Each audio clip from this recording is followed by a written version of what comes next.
Hello and welcome to another side of Kavala, where the present reminds you of the past, when Kavala was the queen of the tobacco trade. Tobacco was grown throughout the region. Tobacco growing is labor-intensive and it suited best small family farms, where all the members of the household worked in the plantations. Tobacco was a valuable cash crop for Greek farmers, who then sold it to the international tobacco merchants that had built a network of warehouses near the port of Kavala. Here, the tobacco was processed and packed ready to be shipped out to the four corners of the earth. The Tobacco Municipal Warehouse housed the company of Kiazim Emin and Sia. It was built in 1910 by the businessman and tobacco merchant Kiazim Emin. The building is in the Ottoman Neoclassicism, a reimagination of European Neoclassicism. It has the repetition and symmetry of the classical order, but the building is adorned with the richness in decorative elements of the Baroque style. In the 19th century, as part of a wider policy of modernization in the Ottoman Empire, Western European architectural styles began to be incorporated in Ottoman architecture, giving rise to unique adaptations of first the Baroque and then the Neoclassicism style, in a way that suited the taste of the emerging modern aspirational middle class in the empire. And the foreign merchants built houses that were in keeping with the fashion of their home country. Where Kiazim Emin went for Ottoman Neoclassicism, Baron Pierre Herzog of Hungary went for Gothic revival. This building is in the style of the romantic ideal of the medieval castle, complete with steep arches, towers and balconies. This palace was built in the late 1890s and today it belongs to the municipality of Kavala.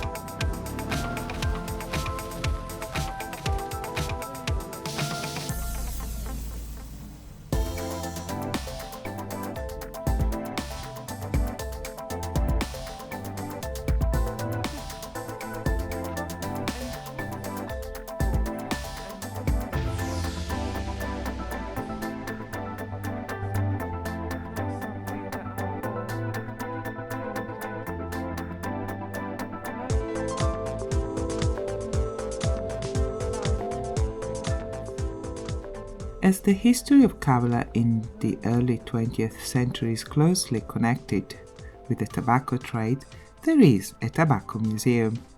As soon as you walk in, you are caressed by a gentle aroma.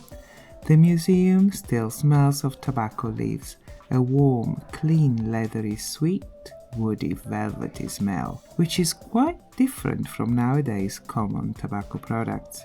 The museum aims to give an impression of what everyday life was like in Kavala during the heyday of the tobacco trade. The majority of the population worked in the tobacco trade directly or indirectly. For example, as ready-made cigarettes became popular, printing shops opened in the town to print the labels and boxes for cigars and cigarettes. Others focused on implements such as pipes and ashtrays.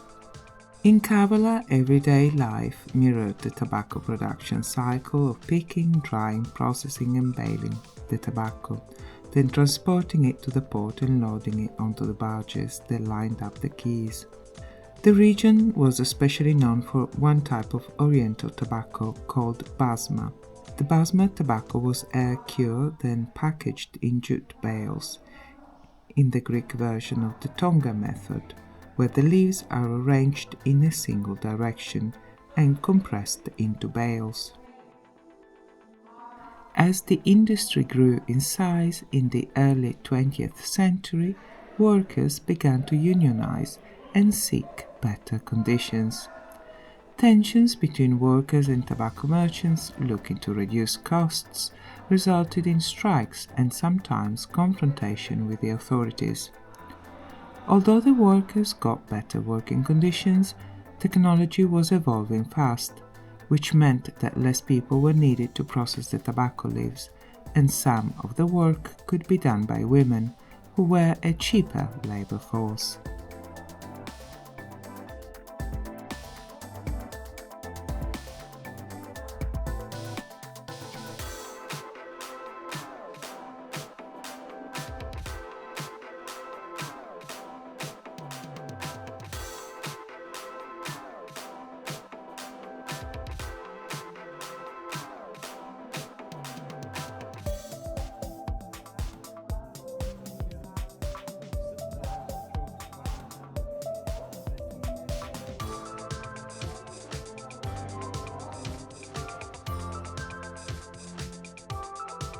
And yes, the hubby got the best seat in the house.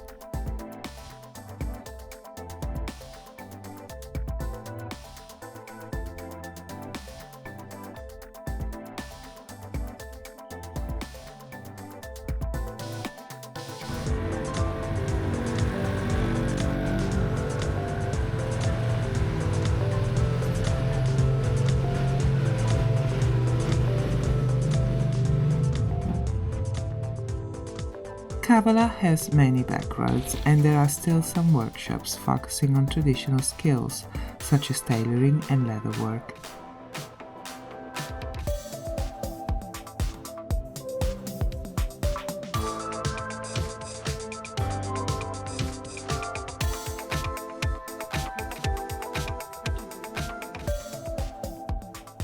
And some niche goods shops.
Greek bakeries smell fantastic, and I spent some time admiring the display. And just opposite there was this shop, and yes, I went in and bought far too many sweets.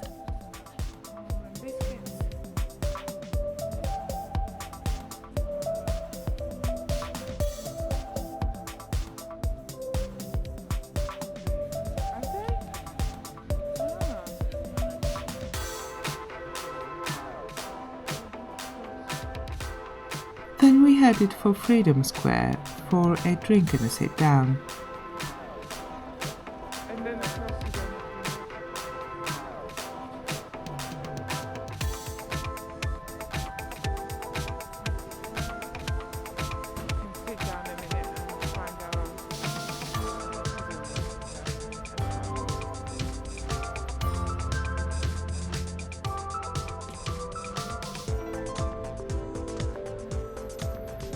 And there we witnessed some extreme pigeon feeding, which brought back memories of Hitchcock's film The Birds. But I'm happy to report that the old man survived. By the way, if you have not watched The Birds, you should. It's a very good film, and I can guarantee you will never look at a crow or a pigeon in the same way ever again.